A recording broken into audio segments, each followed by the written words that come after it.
Take a look at this. A stalled construction crane just hanging there against a rainy Toronto skyline. Now, you might think it's just another delayed project, but what if I told you it's a crime scene? Tonight, we're not looking for a missing person. We're investigating a missing opportunity. This is a forensic dive into the quiet collapse that's happening right now inside Canada's housing market. Let's open the case file. Our whole investigation really kicks off with a feeling.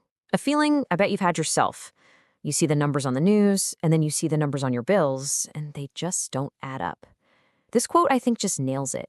It's this deep disconnect between the official story and what we're actually living through. And that's our first clue that something is fundamentally broken. Okay, so every good investigation starts with one thing. You compare the official story with the actual evidence on the ground. In this case, it's like we've got two sets of books. On one side, you've got the government's inflation numbers, and on the other, you've got the cold, hard reality of the market. And believe me, they are telling two completely different stories. So, check this out. The official number, the Consumer Price Index for rent, says costs are up 4.7%. But that number includes old leases that were signed years ago. If you're a real person looking for a place to live today in a city like Vancouver, the asking rent on the open market has actually dropped by almost 8%. And here's where you can see it plain as day.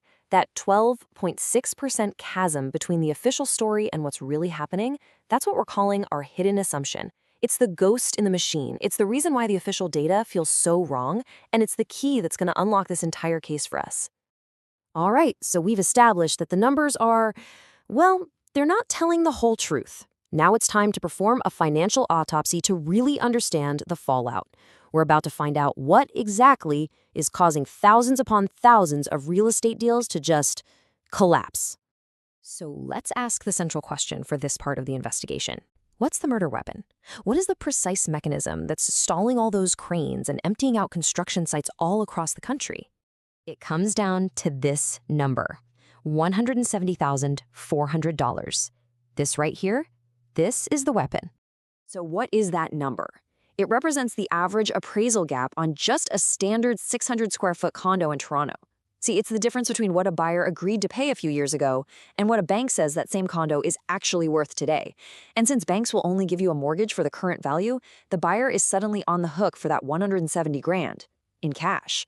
For most people, that's a mathematical impossibility.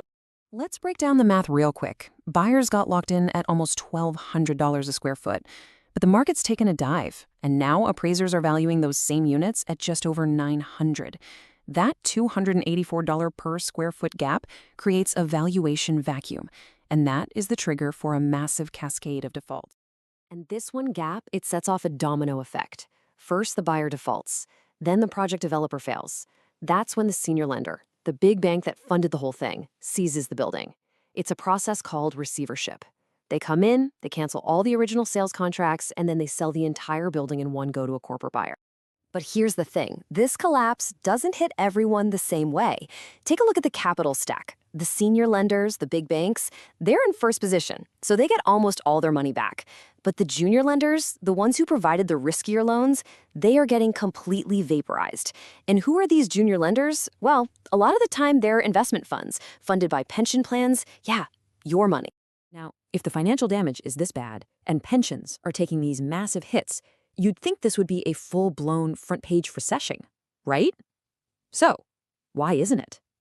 Well, it's because the culprits in this story, they have an alibi, a demographic alibi. And make no mistake, the fallout is very, very real. In the Toronto area alone, we're talking about an estimated 41,000 construction and related jobs that are at risk because of these stalls. Thousands of livelihoods are just vanishing. And here is the alibi. Canada's population growth has absolutely cratered, from 3% down to less than 1%. What that means is our economy basically needs to create 0 new jobs just to keep the unemployment rate looking stable. So while 41,000 construction jobs are disappearing, the national unemployment number barely even flickers. The damage is being hidden behind a demographic heat shield.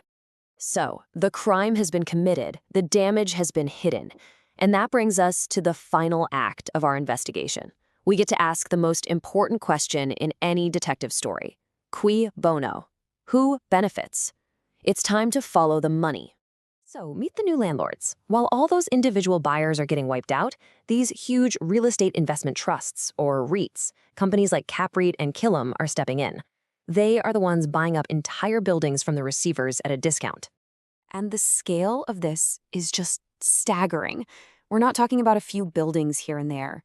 In 2025 alone, over 27,000 units that were originally meant to be condos for people to own have been converted into corporate-owned, purpose-built rentals.